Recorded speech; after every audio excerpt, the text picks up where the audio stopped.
ఓబీసీల పోరుబాట పుస్తకావిష్కరణ. నాంపల్లిలోని సురవరం ప్రతాప్ రెడ్డి తెలుగు యూనివర్సిటీ ఆడిటోరియంలో ప్రముఖ IAS Narahari, high court advocate Prithviraj Singh రచించిన ఓబీసీల పుస్తకావిష్కరణ సభ జరిగింది.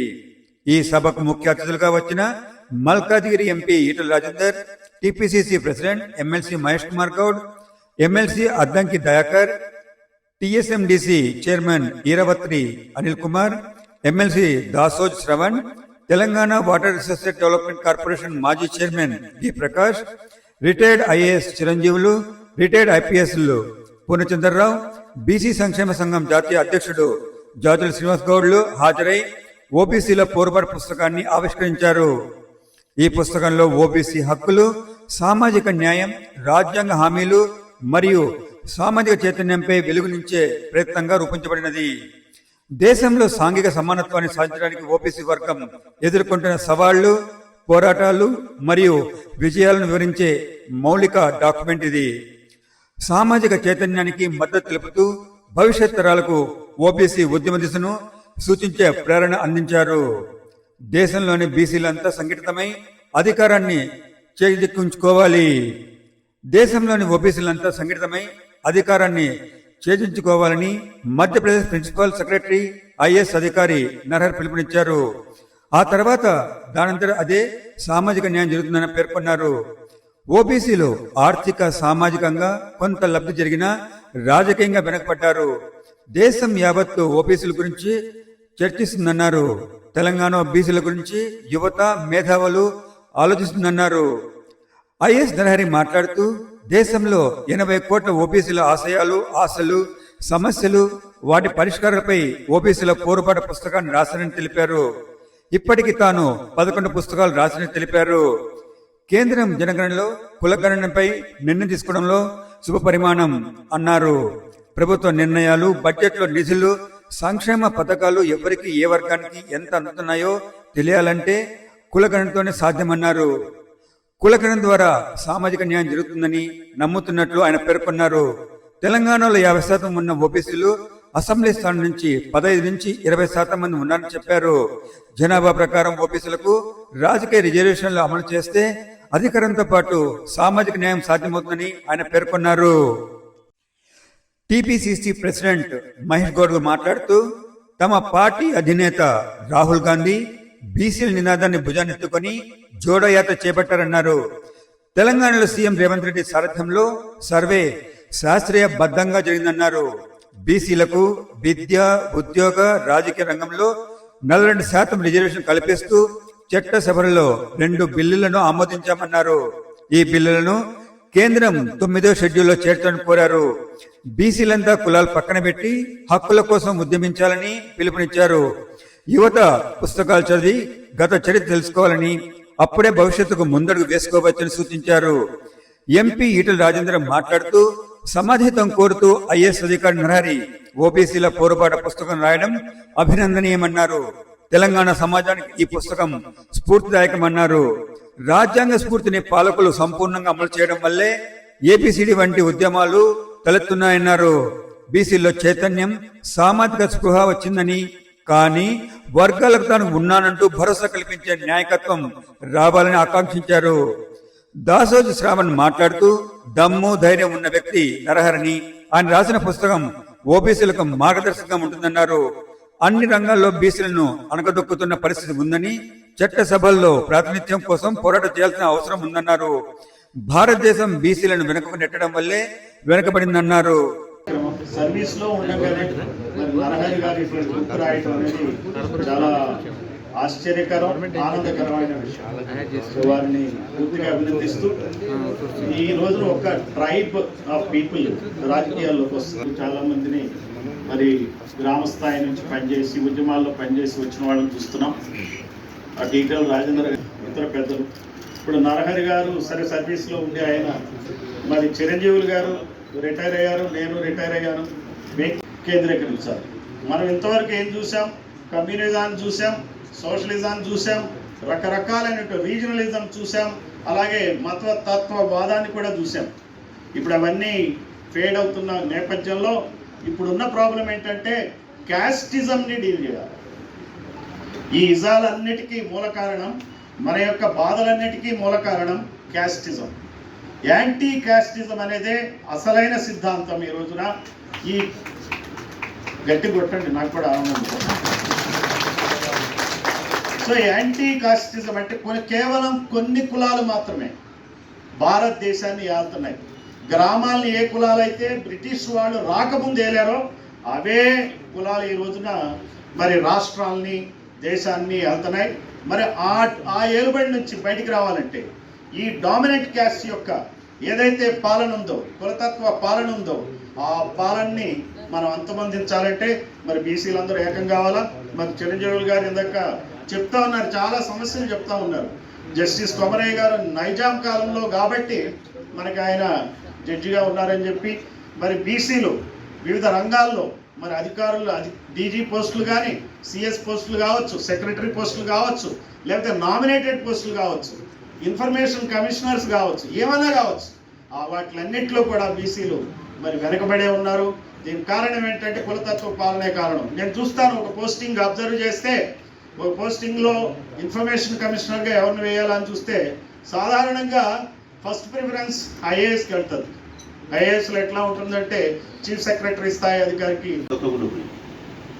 సో మరి బీసీలేమో మెజారిటీ ప్రజలు. ఇవాళ దేశంలో 140 కోట్ల జనాభా ఉంటే 80 కోట్ల మంది బీసీలు ఉన్నారు. ప్రపంచంలో 800 కోట్ల మంది జనాభా అనుకుంటే 80 కోట్లు అంటే ప్రతి 10 మందిలో ప్రపంచంలో నేను చెప్తున్నా ఒక బీసీ. అట్లాంటి సందర్భంలో మరి బీసీలకు ఉన్న స్థానం ఏంటి? సో అది మనం ఇక్కడ చూడాలి. అదేవిధంగా వారు 7వ అధ్యాయంలో ఇక్కడ ఓబీసీ క్యాస్ట్లకు సంబంధించి వాళ్ళ కోరికలు ఏమున్నాయి, వాళ్ళ యాస్పిరేషన్స్ ఏంటి అనే దానిపైన డిస్కస్ చేశాడు. 9వది economic transformation of OBC in India. భారతదేశంలో ఆర్థికంగా ఏ విధంగా వీళ్ళ పరిణామక్రమం ఉంది, ఒక చేతి వృత్తులు నాశనం అయిపోయి ఈరోజు ఎటు కాకుండా వీళ్ళు మధ్యలో ఎట్లా కొట్టుమిట్టాడుతున్న విషయాలు వీళ్ళు ఎక్స్ప్లెయిన్ చేశారు. 9వది వచ్చేస్తే ఓబీసీ మేనిఫెస్టో. ఈ ఓబీసీ మేనిఫెస్టో ఆల్మోస్ట్ అందులో వారు దాంట్లో కూడా రాశారు నా పేరు చిరంజీవి అని స్పష్టంగా. సో మేము ఢిల్లీలో ఒక మీటింగ్ చేసినప్పుడు ఈ ఓబీసీ మేనిఫెస్టో ఇచ్చినాం. అదేవిధంగా 37/20/24 రోజు రాజకృష్ణ హోటల్లో మీటింగ్ పెట్టినప్పుడు కూడా ఓబీసీ మేనిఫెస్టో ఇచ్చినాం. ఆల్మోస్ట్ అన్ని పాయింట్స్ కూడా కవర్ అయ్యింది, ఇంకొకటి 2 ఎక్స్ట్రా కూడా కవర్ అయ్యి ఉన్నాయి. సో మొత్తంగా ఈ బుక్ మనం చదివి అర్థం చేసుకుంటే రేపు రాబోయే కాలంలో ప్రజలకు మనం సేవ చేసే అవకాశం ఉంటుంది. సో ఈ బుక్ ద్వారా మనం ఏం నేర్చుకుంటాం, ఏం మనం ఇంటికి తీసుకెళ్తామంటే ఇంకా చాలా విషయాలు ఉన్నాయి. ఆ విషయాలలో ముఖ్యంగా ఏంటంటే మన బీసీల వెనుకబాటుతనం, బీసీలు ఒకప్పుడు ఏ విధంగా బతికిళ్ళు, విషయాలు అన్నీ కూడా మనకు అర్థమవుతాయి. కాబట్టి ప్రతి ఒక్కరిని నేను కోరేది ఏంటంటే ఈ పుస్తకాన్ని చదవండి, ఆకలింపు చేసుకోండి. రేపు రాబోయే కాలంలో బీసీ ఉద్యమానికి వీరందరూ కూడా ఒక నిర్మాతలు కంటే. ఇవాళ భారతదేశంలో మన పర్టికులర్ తెలంగాణలో అన్ని ఉద్యమాలు అయినాయి, ఒక్క బీసీ ఉద్యమం బాగుంది. మీరు చూస్తే సాయుధ తెలంగాణ పోరాటం అయిపోయింది, ముల్కీ నాన్ ముల్కీ అయిపోయింది, తర్వాత మావోయిస్టు ఉద్యమాలు అయినాయి, దళిత ఉద్యమాలు అయినాయి, స్త్రీ ఉద్యమాలు జరిగినాయి, ప్రత్యేక తెలంగాణ ఉద్యమం జరిగింది, 2 రాష్ట్రం సాధించుకున్నాం. కానీ లాస్ట్కు మిగిలిపోయింది ఒకటి బీసీ ఉద్యమం. ఖచ్చితంగా ఇవాళ బీసీలు కూడా ఈ తెలంగాణ రాష్ట్రంలో చాలా అసంతృప్తితో రగిలిపోతున్నారు. ఎందుకంటే గత 77 ఏళ్ళుగా ఒక్క బీసీ కూడా ఇక్కడ ముఖ్యమంత్రి కాదు. పక్కన చూసినట్టయితే తమిళనాడులో బీసీల రాజ్యం వెళ్తున్న మధ్యలో ఇద్దరు ఎంజి రామచంద్ర జయలలిత వచ్చిపోయినప్పటికీ కూడా ఈరోజు కూడా కరుణానిధి తనయుడు వెళ్తున్నాడు. అటు కేరళ పోతే కూడా బెంగాల్ పక్కన పెడదాం, అదంతా కూడా కమ్యూనిస్ట్ పాలన. సో రాబోయే కాలంలో బీసీలు తమకు జరుగుతున్న అన్యాయాన్ని తెలుసుకోవాలనే ఉద్దేశంతో మేము కూడా బీసీ ఇంటలెక్చువల్ ఫోరం ద్వారా గత 1 ఇయర్ నుంచి కూడా పోరాటం చేస్తున్నాం. సో రాబోయే కాలంలో ఖచ్చితంగా మనందరం ఆర్గనైజ్ అయిన తర్వాత ఎట్లయితే అంబేద్కర్ గారు చెప్పారో, బోధించు, తర్వాత సమీకరించు, పోరాడు. సో ఆ బాటలో మనం నడుస్తున్నాం. ఇచ్చినందుకు ఆర్గనైజర్స్కు ప్రత్యేకంగా ధన్యవాదాలు. మా వాటా మాకు రావాల్సిందే అని అడిగితే తప్ప మనకు వచ్చే పరిస్థితి లేదు. పార్టీలు కూడా పక్కన పెడదాం. రాజేంద్ర అన్న మేము చెప్తా ఉన్నాను, నేను పీసీసీ అధ్యక్షుడు చెప్తా ఉన్నాను. తెలంగాణ ఉద్యమంలో ఏ రకంగా కులాలు, మతాలు, ప్రాంతాల భిన్నంగా ఏకమే పోరాడినాము. ఇవాళ పార్టీలు ఎవరి పార్టీ వారికి ఉంటుంది, ఎవరి సిద్ధాంతం వారికి ఉంటుంది.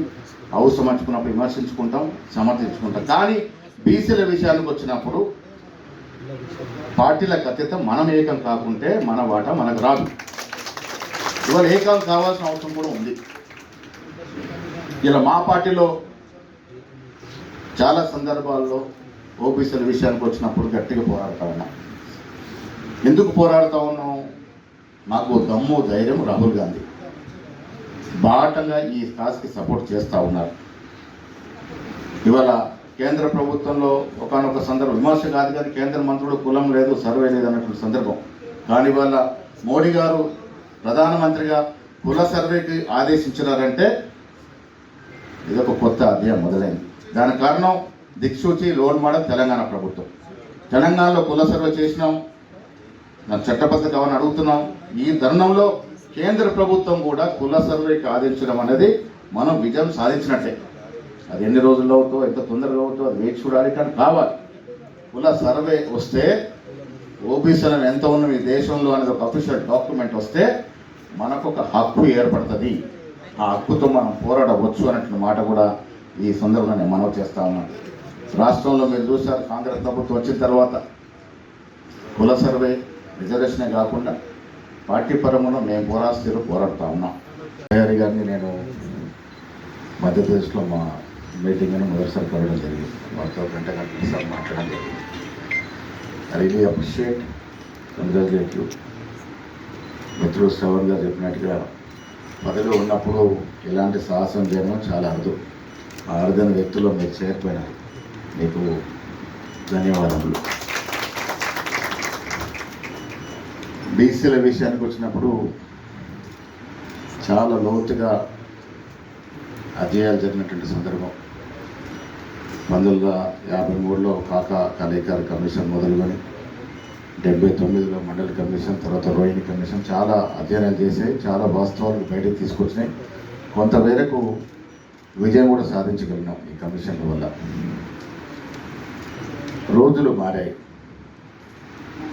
గతంలో మిత్రులు చెప్పినట్టుగా మనందరినీ కూడా ఓటు సాధనాలుగా మనతో ఓటు వేయించుకొని ఏదో ఒక రకంగా ప్రలోభ పెట్టి ఓట్లు వేయించుకొని వాళ్ళు రాజ్యాలు తెప్పిన సందర్భాలు.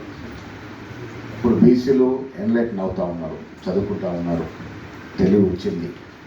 మా వాటా ఏది, మాకు మా వాటా కావాలని అడిగే స్థాయికి చేరినారు. దానికి మనందరం కూడా సంతోషించుకోవాల్సి. ఈ 2-3 సంవత్సరాల్లో చాలా కీలక మార్పులు జరిగినాయి. ముఖ్యంగా రాహుల్ గాంధీ గారు లీడర్ ఆఫ్ ఆపోజిషన్ ఈ బీసీ నినాదాన్ని భుజాన్ని వేసుకొని చేతబోని వాడలా తిరుగుతూ గత 5-6 సంవత్సరాలుగా ఎనలేని ప్రచారం తీసుకొచ్చినటువంటి మాట వాస్తవం. ఆయన భారత్ జోడో యాత్ర సందర్భంగా భౌగోళికంగానే మరి పాదయాత్ర చేయడమే కాకుండా ఈ దేశాన్ని సమూలంగా చదవగలిగినారు. చాలా చోట్ల వారికి వచ్చిన వినతులు, విజ్ఞాపనాలు, వారు చదివినటువంటి, వారు అర్థం చేసుకున్నటువంటి సమాజం ఉనికి ఉతిని భాగేదారి. దాంట్లో పుట్టిన నినాదమే ఇవాళ ఉద్యమంలాగా మారి కాస్ట్ సెన్సస్ రూపంలో తెలంగాణలో చేయడమే కాకుండా మొన్నటి వరకు కాస్ట్ సెన్సస్ గురించి మాట్లాడినటువంటి కేంద్ర ప్రభుత్వం కూడా కాస్ట్ సెన్సస్కు పూనుకోవడం అనేది ఇది రాహుల్ గాంధీ గారి విజయంగా చెప్పక తప్పదు. కారణం మొన్న ఒక స్పోక్స్ పర్సన్ మీటింగ్లో రాహుల్ గాంధీ గారు ఒక మహారాష్ట్ర స్పోక్స్ పర్సన్ అడిగినారు, సార్ ఇప్పుడు మీరు ఇంత పెద్ద ఎత్తున నినాదం తీసుకున్నారు కదా, గతంలో కాంగ్రెస్ పార్టీ దీన్ని పట్టించుకోలేదు కదా అని. వాస్తవం ఒప్పుకున్నారు ఆయన. ఎస్, గతంలో కాంగ్రెస్ పార్టీ ఎంతైతే ఎస్సీ ఎస్టీలకి లాభం చేకూర్చిందో అంత బీసీలకి చేయలేకపోయినమాట. నేను వారి సంక్షంలో స్పీచ్లో చెప్పాను, మీలో ఒక గొప్ప క్వాలిటీ ఉంది, మీరు గతంలో జరిగిన తప్పిదాన్ని ఒప్పుకుంటా ఉన్నారు, ఇది నాయకుడికి రాసిన లక్షణం. ఒప్పుకోవడం కాకుండా దాన్ని సరిదిద్దే ప్రయత్నంలో మీరు ముందు భాగాన్ని ఉన్నారు కాబట్టి ఈ ఉద్యోగం ముందుకు పోతుందని మాట చెప్పడం జరిగింది. నేను వారి సమక్షంలో ఈ కాస్ట్ సెన్సస్ మీద, కాస్ట్ సర్వే మీద ఒక పవర్ పాయింట్ ప్రశ్నలు ఇచ్చారు. యావత్ దేశంలో దాదాపు 450 అధికార ప్రతినిధులు రాహుల్ గాంధీ గారు, ఖర్గే గారు ఆన్లైన్లో ఉంటే ప్రజెంటేషన్ ఇచ్చినారు. ఆ సందర్భంలో చెప్పడం జరిగింది. మిత్రులారా, రాహుల్ గాంధీ గారి యొక్క ఆకాంక్ష, ఆశనే ఇవాళ తెలంగాణ ప్రభుత్వం నెరవేర్చడం జరిగింది. మేము ఎన్నికలకు ముందు ఈ కాస్ట్ సర్వే చేయాల్సి వస్తుంది, మనం ఎంత ఉంటామని తెలియదు, కానీ కామారెడ్డి డిక్లరేషన్ పేరిట నేనే ఆ డిక్లరేషన్ ప్రవేశపెట్టినాను. కామారెడ్డి 42% మేము అధికారంలోకి వస్తే ఇచ్చి తీరుతామనే మాట నిలబెట్టుకున్న బాగానే 42% రిజర్వేషన్ ఇవ్వడమే కాకుండా మా మిత్రుడు శ్రీనివాస్ గౌడ్ వచ్చి మీరు ఓన్లీ లోకల్ బాడీస్లో పెడితే సరిపోదన్న, విద్యా ఉపాధిలో పెట్టాలన్నప్పుడు కూడా మంత్రివర్గ ఉపసంఘాన్ని ఒప్పించి మెప్పించి రాహుల్ గాంధీ గారి ఆశయాన్ని ముందుకు తీసుకెళ్ళిన ఉద్దేశంతో రేవంత్ రెడ్డి గారు నేను కలిసి 2 బిల్లు రూపంలో అసెంబ్లీ చట్టం తీసుకొచ్చాం. ఒకటి చట్టసభలో రిజర్వేషన్, ఒకటి విద్యా ఉపాధిలో కూడా. 2 బిల్లు కూడా అన్ని పార్టీలు సహకారం, టీఆర్ఎస్ పార్టీ ఉంది, బీజేపీ పార్టీ ఉంది, అన్ని పార్టీల సహకారం 2 బిల్లు కూడా సహకారం చేసుకున్నాం. అంతేకాకుండా కుల సర్వే కూడా రాహుల్ గాంధీ గారి ఆశయాన్ని తూచా తప్పకుండా ఈ రాష్ట్రంలో జరిపిన ఘనత అగ్రవర్ణంలో చెందినట్టు రేవంత్ రెడ్డి గారు దక్కుతుంది. ఒక రెడ్డి అయి ఉండి కూడా రాహుల్ గాంధీ గారి ఆశయాన్ని తూచా తప్పకుండా నెరవేర్చడమే కాకుండా కుల సర్వేని సంపూర్ణంగా శాస్త్రీయబద్ధంగా దశకులు ఉన్నాయని కొంత చెప్పినప్పుడు కూడా ఇంత శాస్త్రీయబద్ధంగా ఏ రాష్ట్రంలో ఎక్కడ జరగలేదు. ఒక పక్కన దేశవ్యాప్తంగా తెలంగాణలో కూడా బహుజన వాదం బలపడుతూ బహుజనుల ఉద్యమం ముందుకొస్తున్నటువంటి ఒక తరుణంలో సిద్ధాంతపరమైనటువంటి ఒక దార్శనికత ఇవ్వడం కోసం కావచ్చు, లేకపోతే సమాజంలో బీసీల పట్ల ఉన్నటువంటి ఒక అసమానతలను ఎత్తి చూపేందుకోసం కావచ్చు రాసినటువంటి ఒక అద్భుతమైన పుస్తకం. చూడటానికి చిన్నగా ఉంది, బుల్లెట్ లెక్క, కానీ తప్పనిసరిగా ఇది ఒక విస్ఫోటనం తప్పనిసరిగా సమాజంలో కలిగిస్తుందని నేను భావిస్తాను. అద్భుతంగా రాసినారు. లాస్ట్లో వారు ఇచ్చినటువంటి ఒక ఫైండింగ్స్ ఏదైతే ఉన్నాయో, వే ఫార్వర్డ్ అని ఏదైతే చెప్పినారో, caste census and different stages of interventions needed ఏదైతే చెప్పినారో అవి తప్పనిసరిగా బహుజనుల ఉద్యమానికి ఒక మార్గదర్శకంగా ఉంటుంది అని చెప్పి భావిస్తూ వారికి నేను హృదయపూర్వకంగా వారిద్దరికీ కూడా రచయితలకు చప్పట్లతో వారికి హృదయపూర్వకంగా ధన్యవాదాలు తెలియజేయాలనుకుంటున్నాను.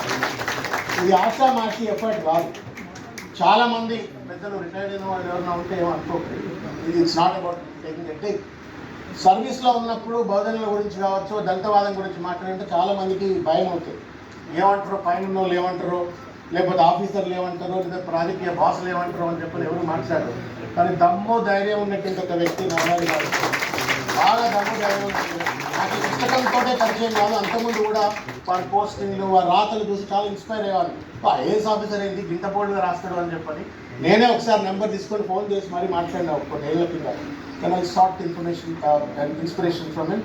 I really thank you sir, మీరు మాకు మార్గదర్శనం చేస్తున్నందుకు మీకు హృదయపూర్వకంగా ధన్యవాదాలు. అయితే 2-3 విషయాలు నేను మీ ముందుకు ఉన్నారు. ఏ కారణం చేత బహుజనులు ఇవాళకి సమాజంలో ఒక అంటరానితనాన్ని, పొలిటికల్ అన్టచబుల్స్ కావచ్చు, ఎకనామికల్లీ సప్రెస్డ్ కావచ్చు, సోషల్లీ డిప్రైవ్డ్ కావచ్చు, ఏ కారణం చేత బీసీలు ఇవాళ అన్యాయానికి గురవుతున్నారు అంటే ఎక్కడో ఒక దగ్గర మనకు రాజ్యాంగంలోనే సరి అయినటువంటి ఒక వాటా లభించలేదేమో అని చెప్పి నాకు అనిపిస్తుంది.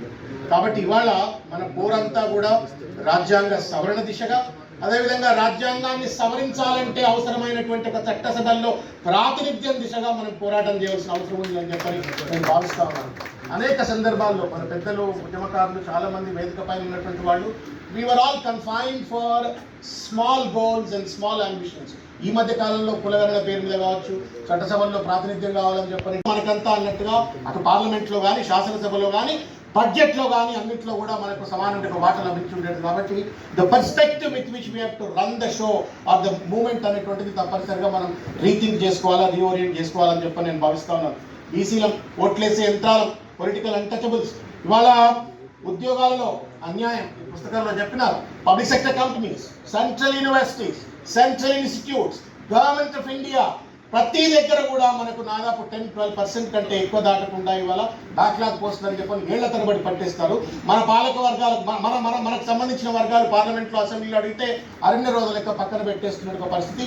ఉద్యోగాల్లో అన్యాయం, బడ్జెట్ కేటాయింపుల్లో అన్యాయం, బ్యాంకులలో పోతే 90% of the banking lending happens only to the upper classes or the forward classes, but the backward classes కు మిగతా మన వర్గాలకు బ్యాంకుల్లో కూడా అన్యాయం, పరిశ్రమల్లో అన్యాయం, ఆఖరికి న్యాయ వ్యవస్థలో కూడా అన్యాయం. ఎక్కడైతే న్యాయం జరగాలో ఆ వ్యవస్థలో కూడా బీసీలను ఇవాళ అణగదొక్కబడుతున్నటువంటి ఒక అన్యాయం ఇవాళ స్పష్టంగా చూస్తా ఉన్నాం. చాలాసార్లు ఈ చర్చ పెట్టినప్పుడు సోకాల్డ్ ఎలీట్స్ అంటుంటారు, ఏందా ఊరికే కులం గురించి మాట్లాడతారు, బీసీలను మాట్లాడతారు. నువ్వు కులం పేరు మీద వివక్ష చేయకపోతే నేను కులపరమైనటువంటి ఒక వాటా కావాలనో రిజర్వేషన్ కావాలని అడగా. నువ్వు ఎప్పుడైతే కులం పేరు మీద నన్ను వివక్ష గురి చేస్తావో, ఎప్పుడైతే నన్ను కులం పేరు మీద ఒక పొలిటికల్ అన్టచబుల్గా ఎకనామిక్లీ డిప్రైవ్ చేస్తావో, సోషల్లీ సపరేట్ చేస్తావో, తప్పనిసరిగా నేను కులపరమైనటువంటి అస్తిత్వం కోసం, ఆధిపత్యం కోసం, నా వాటా కోసం అని చెప్పి నేను పోరాటం చేస్తాను. కాబట్టి ఇది కూడా సమాజంలో చెప్పవలసిన అవసరం ఉంది అని చెప్పని ఈ సందర్భంగా నేను భావిస్తూ ఒక విషయం నేను ఒక విషయం చెప్పదలుచుకున్నాను. చాలా భారతదేశం ఇవాళకి కూడా 77 ఏళ్ల స్వతంత్ర భారతదేశం వెనుకబాటుతనానికి ఉండడానికి ప్రధానమైనటువంటి ఒక కారణం ఈ దేశంలో బీసీలను వెనక్కి నెట్టడం వల్లనే. The growth of BCs, the empowerment of BCs would directly impact the national empowerment. ఇవాళ ఈ దేశం అభివృద్ధి చెందాలంటే మనం అభివృద్ధి చెందాలి. ఒకనొక కాలంలో ఉత్పత్తి కులాలు, మనమే సమాజానికి దశ దిశ నాగరికత ఇచ్చిన కులాలు ఇవాళ మనం వెనక్కి నెట్టివేయడం వల్ల ఇవాళ దేశం కూడా వెనక్కిపడ్డది. మనం కూడా అమెరికా లెక్క అవుతాం, మనం కూడా ఫ్రాన్స్ లెక్క అవుతాం, మనం కూడా లండన్ లెక్క అవుతాం. ఎప్పుడైతే మన వర్గాల వాళ్లకు సముచితమైనటువంటి న్యాయం, మన వర్గాల వాళ్ళకు బడ్జెట్లో కావచ్చు, లేకపోతే అన్ని రంగాల్లో కావచ్చు సముచితమైనటువంటి ఒక వాటా లభించినప్పుడు తప్పనిసరిగా దేశం దిశలో పోతుంది. కాబట్టి today when we are sitting here and then demanding for the empowerment of BCs, we are not asking for the empowerment of other classes. We are asking as a nation that if the nation wants to grow, we also must grow అనేటువంటి నినాదాన్ని ముందుకు తీసుకెళ్ళాలని చెప్పి కోరుతాను. అట్లా దేవులాల్సి మన ఈ మధ్యకాలంలో ఏదో సెమినార్కి పోయినా అది ఎలాగంటే శాంటిటీ రావాలంటే ఇవాళ లోకల్ బాడీ ఎలక్షన్స్లో 42% ఇవ్వాలని చెప్పని కోరుకుంటూ చివరిగా అద్భుతమైన పుస్తకం రాసిన మీకు శిరస్సు వంచి శుభాభినందనలు తెలియజేస్తా ఉన్నాను, కృతజ్ఞతలు తెలియజేస్తాను. బాగా జరిగేది. సో అక్కడ నేను అదే సమాజానికి సంబంధించిన అక్కడికి పోయి మాట్లాడినప్పుడు అసలు ఫ్యామిలీ వాళ్ళకు కూడా తెలియదు ఆయన లోపల ఇంత గుమిలిపోతాడా, అసలు ఆయన ఇంత బాధల్లో ఉన్నాడా అని మాకే తెలియదని వాళ్ళ వైఫ్ కానీ పిల్లలు కానీ చెప్తారు. సో ఈ బీసీలు ఎట్లాంటి వాళ్ళంటే కుల వృత్తులు చేతి వృత్తులు చేసుకునే వాళ్ళు పొద్దు నుంచి రాత్రి దాకా పని చేసుకొని తమ కుటుంబాన్ని ఏ విధంగా సాదుకోవాలనే ఆలోచనే ఉంటుంది తప్పితే మిగతా ఆలోచన ఉండదు. కానీ లోపల ఎలా కుమిలిపోతారనంటే అసలు మమ్మల్ని ప్రభుత్వాలు పట్టించుకోవట్లేదు, మనల్ని అసలు అధికారులు పట్టించుకోవట్లేదు, మనకు ఉన్నటువంటి నాయకులు పట్టించుకుంటలేదు అనేటువంటి ఈ ఆత్మ న్యూనతావాదం లోపల పెరిగి పెరిగి పెరిగి అది ఏదో ఒక రోజు బ్లాస్ట్ అవుతుంది. అలాంటి పరిస్థితులు కాకుండా చూసుకోవడం చాలా ఇంపార్టెంట్. అందుకని ఈరోజు తెలంగాణలో జరిగినటువంటి ఆ కుల సర్వేనా, లేకపోతే ఇతర ప్రదేశాల్లో ఇతర స్టేట్లలో జరుగుతున్నటువంటి కుల సర్వేలా, లేకపోతే కేంద్ర ప్రభుత్వం తీసుకున్నటువంటి నిర్ణయాలు, కుల గణన సంబంధించినటువంటి నిర్ణయాలు, ఇవన్నీ మనం దీన్ని స్వాగతించి దీన్ని కరెక్ట్ డైరెక్షన్లో కూడా తీసుకుపోవాలి. ఇది చాలా మందికి ఏమనిపిస్తుందంటే ఇవాళ కులగరం జరుగుతుంది, రేపు కులగరం జరిగిన వెంటనే మొత్తం 50% ఉన్న రిజర్వేషన్ తీసుకుపోయి 65% చేస్తారు, 70% చేస్తారు. అసలు జనరల్ కాస్టులు ఈ దేశంలో ఉండాలా లేదా అనేటువంటి అపోహలు, అనవసరమైనటువంటి మాటలు సృష్టించడం కూడా జరుగుతూ ఉన్నది. అందుకని సమాజానికి కరెక్ట్ డైరెక్షన్ చెప్పడం కూడా అవసరం. ఎందుకంటే మీరు స్పేస్ ఇస్తారా, స్పేస్ గుంజుకోవడం జరుగుతుందా, స్పేస్ లాక్కోవడం జరుగుతుందా, ఆ స్పేస్ని ఇంకెవరైనా వచ్చి ఆక్యుపై చేసుకోవడం జరుగుతుందా, ఇవన్నిటి మధ్యలో ఎక్కడో దగ్గర చర్చలు జరగాల్సినటువంటి అవసరం ఉన్నది. కాబట్టి ఆ దిశలో ఈ పుస్తక ఆలోచన రావడం, దీని గురించి ప్రయత్నాలు చేసి దీంట్లో ఉన్న సబ్జెక్ట్ని దీంట్లో దింపడం జరిగింది. కాబట్టి మీరందరూ దీన్ని స్వాగతిస్తారని ఆలోచిస్తూ, ముఖ్యంగా ఎవరైతే మన ప్రభుత్వాలలో ఉన్నటువంటి ముఖ్యులు ఉన్నారో వాళ్ళ దృష్టికి తీసుకెళ్లాల్సిన అవసరం చాలా ఇంపార్టెంట్గా ఉన్నది. ఎందుకంటే నిర్ణయాలు తీసుకుంటారు, రేపు కమిషన్లు వేసి ఇతర రకాలుగా నిర్ణయాలు తీసుకునే దగ్గర వాటి కరెక్ట్. ఇప్పుడు మొన్న కేంద్ర ప్రభుత్వం తీసుకున్నటువంటి ఒక గొప్ప నిర్ణయం ఏదైతే ఉందో జనగణనలో కులగణన, 1931 తర్వాత ఈ కులగణన చేయాలన్నటువంటిది సుమారు 100 సంవత్సరాల తర్వాత ఏదైతే నిర్ణయం తీసుకున్నారో ఇది ఉట్టి నిర్ణయం కాదు, ఏదో నిర్ణయం కేంద్ర ప్రభుత్వం తీసుకున్నది కాదు. ఇది ఏంటంటే యావత్ భారతదేశ యువత మెదడులో, ముఖ్యంగా బీసీల మెదడులో ఎక్కడో దగ్గర వాళ్ళ మనసులో అరే మా గురించి పట్టించుకుంటలేరే, ఈ ప్రభుత్వాలు మా గురించి ఎందుకు ఆలోచిస్తలేరు, మేము ఆర్థికంగా సామాజికంగా ముఖ్యంగా రాజకీయంగా వెనుకబడి ఉన్నటువంటి తరుణంలో. అండ్ చాలా ఇంపార్టెంట్, మనము ఇప్పుడు ఎస్సీ సబ్ప్లాన్ అని ఒకటి ఉంటుంది. ఎస్సీ సబ్ప్లాన్ అని ఉన్నప్పుడు అరే ఒక బీసీ సబ్ప్లాన్ ఎందుకు ఉండకూడదు, బీసీలు 50-56% 60% ఉన్నటువంటి పాపులేషన్లా మా గురించి ఆ కనీసం ఆ బడ్జెట్ ఎందుకు కేటాయించరు అంటే ఇది చాలా స్పష్టంగా మనం అన్ని ప్రభుత్వాలలో చూస్తాం. ఏంటంటే ఒకటి బీసీ కమిషన్ అని బీసీ కమిషనరేట్ అని ఒకటి ఉంటుంది. వాళ్ళకి ఒక బీసీ సంబంధించినటువంటి కొన్ని 2-3 స్కీములు తయారు చేస్తారు. ఏంటి ఉద్యోగ అవకాశాలు, సెల్ఫ్ ఎంప్లాయ్మెంట్ సంబంధించినవి. తూతూ మంత్రంగా ప్రభుత్వాలు అక్కడ బడ్జెట్ కేటాయించడం తప్పితే వాస్తవంగా అసలు ఆ బడ్జెట్ ఉపయోగమే జరగదు. సో ఇవన్నీ ఎవరు చూస్తలేరా అంటే అందరు చూస్తాను, అందరు కన్ను చూసుకుంటాను, అందరు చూస్తున్నారు, అందరూ ఎవరు మాట్లాడేటువంటిది మనం కనిపించడం లేదు. సో ఈ విషయాలు మెల్లమెల్లగా ఏమైతాయనంటే అది అంటే మంచి దట్టమైనటువంటి చెట్టు లోపటే పురుగులు తినుకుంటా పోతే ఏమవుతుంది, ఆ చెట్టు ఒక రోజు కుప్పకూలిపోతుంది. అదేవిధంగా ఈరోజు సమాజంలో కూడా బీసీలు ఓబీసీలు ఏదైతే ఆలోచనలు చేస్తున్నారో, లోపల రగిలిపోతున్నారో, లోపల ఆ బాధని తమలో పెట్టుకొని ముందుకు పోతున్నారో దాన్ని ఎక్కడో దగ్గర వ్యక్తపరచాల్సినటువంటి అవసరం మనందరికీ ఉన్నది.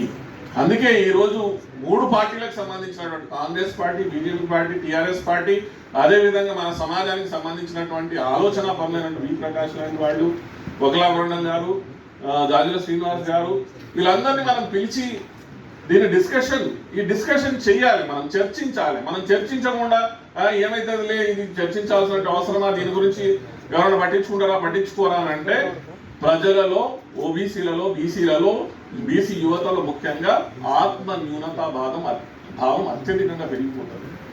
ఆత్మ న్యూనతా భావం పెరిగినప్పుడు అసలే మనది తెలంగాణ లాంటిది ఎమోషనల్ సమాజం, మనది చాలా ఎమోషనల్ సమాజం. మనం లోపటనే ఇప్పుడు సిరిసిల్ల ఉన్నదనుకోండి, ఇప్పుడు సిరిసిల్లకు సంబంధించినటువంటి విషయం నేను ఇక్కడ ప్రస్తావిస్తా. సిరిసిల్లలో ఉన్నటువంటి ఓబీసీల పోరుబాట అనే పుస్తక ఆవిష్కరణ కార్యక్రమానికి వచ్చేసినటువంటి పెద్దలందరికీ పేరున ధన్యవాదాలతో, ముఖ్యంగా ఈరోజు రాజేంద్ర అన్న, మహేష్ కుమార్ గౌడ్ అన్న, వకలా బృందం గారు జీవితంలో ఒక 11 పుస్తకాలు రాసిన, దాంట్లో ఇది నాకు 11వ పుస్తకం. అందరికీ ఓకే అనిపిస్తే ఇక్కడ స్టేజ్ మీద మీరు చూసినట్టయితే మన తెలంగాణ సంబంధించినటువంటి 3 రాజకీయ పార్టీల దురంధరులు ఇక్కడ కూర్చున్నారు. ఇటల్ రాజేంద్ర అన్న, మహేష్ కుమార్ గౌడ్ గారు, మరి దాసోత్సవం. మీకు ఓకే అనిపిస్తే మీతో ముందు మాట్లాడిస్తారు, ఆ తర్వాత మిగతా పెద్దలందరూ మాట్లాడతారు. అందరు ఓకే కదా? పుస్తకాలు రాయడం, ముఖ్యంగా సర్వీస్లో ఉండి రాయడం అనేది కొంచెం అరుదు, కానీ రాయాలి. ఎందుకు రాయాలని అంటే మనం సమాజాన్ని, నేను కూడా ఒక ఐఏఎస్ ఆఫీసర్లా పోతున్నది అనేది చాలా ఇంపార్టెంట్. ఎందుకంటే ఐఏఎస్ ఆఫీసర్లు జనరల్గా వీళ్ళు ఇంటలెక్చువల్స్ అనే రకంగా చూస్తారు, కానీ ఇంటలెక్చువల్స్ అని అనుకున్నప్పుడు మరి మాకు కూడా కొంత ఆలోచనలు మా మెదడులో పెరుగుతూ ఉంటాయి. సమాజాన్ని చాలా దగ్గరగా చూస్తూ ఉంటాము. సమాజంతో చర్చించినప్పుడు, మాట్లాడినప్పుడు సమాజాన్ని సరైన దిశలో తీసుకెళ్లాల్సినటువంటి అవసరం మా మీద కూడా ఉంటుంది. అలాంటప్పుడు ఇలాంటి రచనల ద్వారా మనము కేంద్ర ప్రభుత్వానికి, రాష్ట్ర ప్రభుత్వాలకి, నేను ఈ విషయాన్ని మధ్యలో పద్మశాలీల, అఖిల భారత పద్మశాలీల పెద్ద కార్యక్రమం జరిగినప్పుడు మన ఎగ్జిబిషన్ గ్రౌండ్స్లో పిలిచినప్పుడు గౌరవ ముఖ్యమంత్రి గారు ఉన్నప్పుడు వారి ముందు కూడా నేను ఈ విషయాన్ని ప్రస్తావించడం జరిగింది. చాలామంది ముఖ్యమంత్రులతో నేను పనిచేసినాను, ఆ అనుభవం ఉన్నది, పెద్దవాళ్ళతో కూడా మాట్లాడుతూ ఉంటాము. సో సమాజం ఏం ఆలోచిస్తున్నది, ముఖ్యంగా యువత ఏం ఆలోచిస్తున్నది అనే విషయాలు మనము ప్రభుత్వాలకి తెలియజేయాల్సినటువంటి అవసరం చాలా ఉన్నది. ఇక్కడ మీడియా మిత్రులు చాలామంది మా చేతుల మీదుగా కలిగినందుకు వారికి ధన్యవాదాలు. ఇంతకుముందు చెప్పినట్టుగా రిటైర్డ్ అయిన తర్వాత వాళ్ళ అభిప్రాయాన్ని వెలిపించేటువంటి సాహసం చేస్తారు. కానీ ఐఏఎస్గా ఉన్నా, ఐపీఎస్గా ఉన్నా, ఏ పార్టీలో నాయకుడిగా ఉన్నా, ఒక జడ్జిగా ఉన్నా కూడా నా అభిప్రాయం ఏందో, నేనేందో చెప్పే అధికారం ఒక పౌరుడిగా ఉందని చెప్పి దాన్ని నిరూపించినటువంటి వ్యక్తి మా నరహరి గారు. ఈ కార్యక్రమానికి ముఖ్య అతిథులు వచ్చిన టఫెస్ట్ జాబ్ ఇవ్వాలి. కానీ ఆ టఫెస్ట్ జాబ్ అనేటువంటి ఈ రోజులలో ఇంతమంది వారు చెప్పారు, ఒకప్పుడు విద్యార్థులకు కూడా సంఘాలు ఉండేటివి, సామాజిక స్పృహ ఉండేది. ఇవాళ పెద్దలు ఎట్లయితే స్పందిస్తున్నారో విషయాల మీద విద్యార్థులు కూడా స్పందించే నేచర్ ఉండేది. కానీ అన్ఫార్చునేట్ థింగ్ ఏంటంటే ఇవాళ విద్యార్థి లోకం ఇవాళ కంప్యూటర్ మైకోలో పోతూ ఉంది, ఇంకో అకాడమిక్ ఓరియంటేషన్ పోతూ ఉంది, లేకపోతే చదువు కుటుంబాన్ని ఓరియంటేషన్ పోతూ ఉంది. సామాజిక స్పృహ తగ్గిపోతున్నటువంటి ఈ కాలం అంటున్నాం మనం. ఇవాళ గా కాలంలో ఇవాళ సంకీర్ణ రాజకీయాలు ఉన్నటువంటి ఈ కాలంలో మోడీ లాంటి వ్యక్తి దేశానికి ప్రధానమంత్రి అయింది. అయితే ఒక 20 నాకు తెలిసి దేశ చరిత్రలో ఎప్పుడు కూడా ఇంతమంది కేంద్రంలో మంత్రులున్న సందర్భాల్లో ఓబీసీలకు 27 మందిని ఓబీసీ మంత్రులు చేసే చరిత్ర కూడా మోడీ గారికి. ఇవాళ మనం చూస్తూ ఉన్నాం, అంటే సామాన్యుడు, ఆకలితో ఉన్నవాడు, సమస్య నుంచి వచ్చిన వాడు లీడర్ అయితే ఎట్లా ఉంటుందో ఇవాళ దానికి ఒక ప్రత్యక్ష దేశంలో మనం చూస్తాం. ఒక 20 ఏళ్ళ క్రితం 10 ఏళ్ళ క్రితం ఊళ్ళలో పోతూ ఉంటే మనం అటుపక్క ఇటుపక్క రోడ్ల పక్కకు బైబుల్ పెట్టింది దరిద్రం ఉండే. ఏ కంప్యూటర్ మనం చెప్పుకుంటున్నామో ఇవాళ today is the era of computer science అని చెప్తున్నావో, రాకెట్ సైన్స్ కూడా అని చెప్తున్నావు. ఈ రాకెట్ సైన్స్ యుగంలో ఇన్ని లక్షల కోట్ల బడ్జెట్ ఉన్నప్పటికీ కూడా నా గ్రామీణ ప్రాంతాల్లో మహిళలకు కనీసం బయలు పోవడానికి ఒక టాయిలెట్ లేని పరిస్థితి మనం చూస్తూ ఉన్నాం. ఇవాటికి ఒక గుడి లేని పరిస్థితి మనం చూస్తూ ఉన్నాం. ఎక్కడున్నాం మనం? గా పరిస్థితులలో ఇవాళ అది చిన్నదే కాదు, అది 10,000 రూపాయల 15,000 రూపాయలు కాదు. నా భారతదేశ మహిళల గౌరవాన్ని కాపాడడానికి ఇవాళ స్వచ్ఛ భారత్ కింద టాయిలెట్ కట్టించేటువంటి ఆలోచన చేసాం. అది ఎన్ని వేల కోట్ల గురించి మాట్లాడుతుంది, కానీ అది దాంట్లో ఎంత సుదీర్ఘమైన ఆలోచన ఉంది, ఎంత డిగ్నిటీ ఉందో ఒకసారి అర్థం చేసుకోండి. అంటే సామాన్యుడు, నేను సోషల్ వెల్ఫేర్ హాస్టల్ చదువుకున్నా,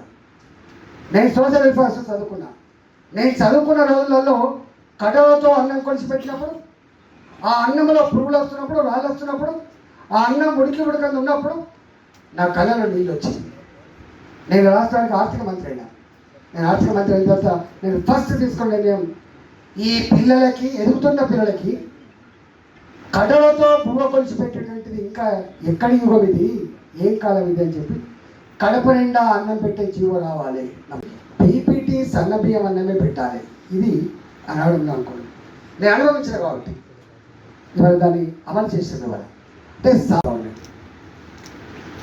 కుల సంఘాలు కూడా ఏ పార్టీకి ఆ పార్టీకి కుల సంఘాలు కొనసాగుతున్నాయి.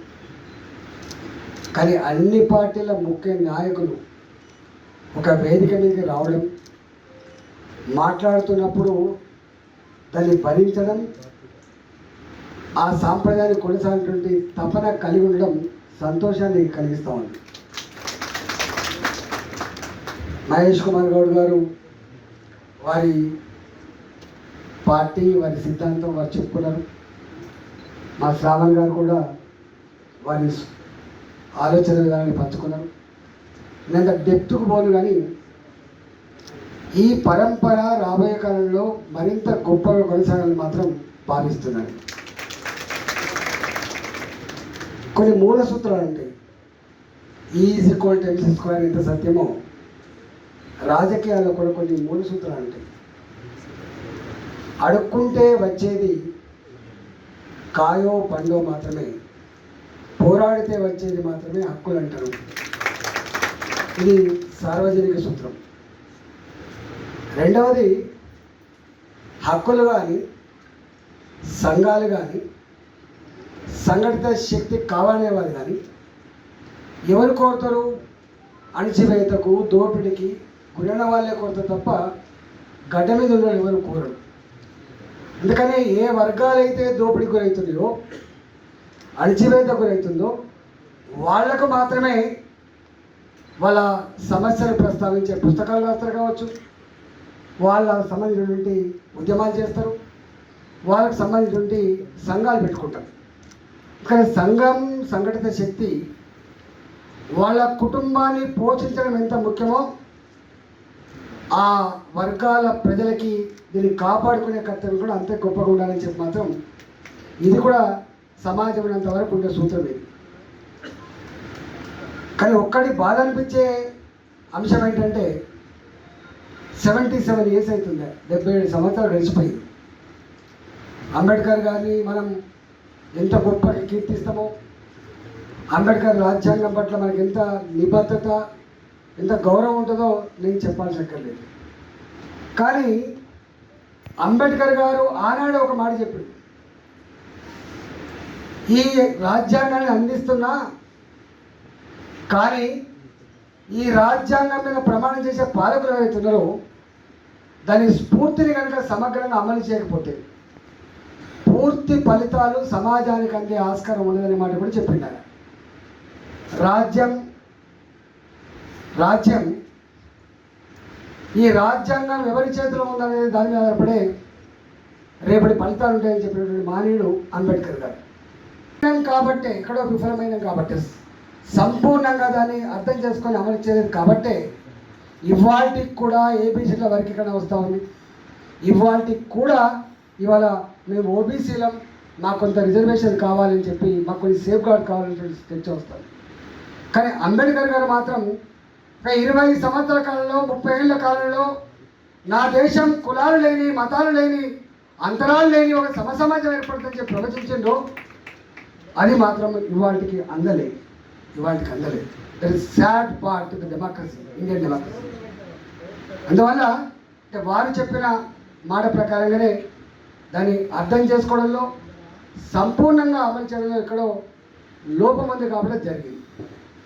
నేను అప్పుడప్పుడు ఒక మాట ఉంటాను, అన్నిటికీ మెరిట్ ఉంటుంది. ఇంజనీర్ కావాలన్నా మెరిట్ కావాలి, ఒక ఐఏఎస్ ఆఫీసర్ కావాలన్నా మెరిట్ కావాలి, ఒక ఐపీఎస్ ఆఫీసర్ కావాలన్నా కూడా మెరిట్ కావాలి. కానీ రాజకీయ నాయకులు కూడా మెరిట్ కావాలని చెప్పి అంటున్నాను. రాజకీయ నాయకులు మెరిట్ కావాలి. ఆ మెరిట్ ఈ సమాజంలో ఉన్నటువంటి అన్ని వర్గాల ప్రజల జీవితాల పట్ల సంపూర్ణమైన అవగాహన కలిగిన మెరిట్ కావాలి. రాజ్యాంగ స్ఫూర్తిని సమగ్రంగా అర్థం చేసుకునే మెరిట్ కావాలి. రాజ్యాంగం ఎవరి కోసం పనిచేయాలో అమలు చేసే మెరిట్ కనుక లేకపోతే ఇది పతనమైనటువంటి ఆస్కారం ఉంటుంది. కూలిపోతానికి అనేక ఉదంతాలనే మన కళ్ళ ముందు కనపడతా ఉంది. ఇవాళ వారు చెప్పింది మహేష్ కుమార్ గారు, నేను ఆ లోతులకు పోను. నేను మోడీ గారి గురించి ఒక మాట చెప్పాలి. వారు ఓబీసీ అంటే కొంతమంది ఇట్లా కాదు అట్లా కాదు ఏం మాట్లాడుతారో అట్లేదు. ఇక్కడ ఇష్యూ రిజర్వేషన్ల వల్లనే మెరిట్ పోతుందని ఒక చర్చ ఉంది ఇంతకుముందు. ఇవాళ చర్చ లేదు. ఎందుకంటే క్యాపిటల్ సిటీస్ వచ్చిన తర్వాత డబ్బులు ఎవరుంటే వాళ్ళు ఇంజనీరింగ్ సీట్ కొనుక్కుంటారు, డబ్బులు ఎవరుంటే వాళ్ళకు మెడికల్ సీట్ కొనుక్కుంటారు. వేరే విషయం. ఇలా ఆ మెరిట్ చర్చ లేదు. ఒకప్పుడు ఇది పెద్ద చర్చ జరిగేది, అవమానకరంగా ఉండేది. ఆ చర్చ లేదు. బీహార్లో కర్పూరి ఠాకూర్ గారు వారు చూపించిన స్ఫూర్తి దేశానికే ఒక మార్గాన్ని ఇచ్చింది. ఇవాళ తమిళనాడులో కూడా మనం చూస్తూ ఉన్నాం. ఒక కరుణానిధి, వాళ్ళు ఏ కుటుంబంలో పుట్టింది, ఎక్కడి నుంచి వచ్చిండ్రు, ఇవాళ సామెతలు ఉంటాయి, కివీలకు కూడా అనేటువంటి సామెతలు ఉంటాయి. వీటన్నిటి కూడా అధిగమించి దేశానికి ఒక మంచి నాయకత్వ లక్షణాన్ని, అందులో మరీ ముఖ్యంగా సామాజిక కోణాన్ని అందించిన మహనీయులు ఇవాళ బీహార్లో చూసినాం, మనం తమిళనాడులో చూసినాం.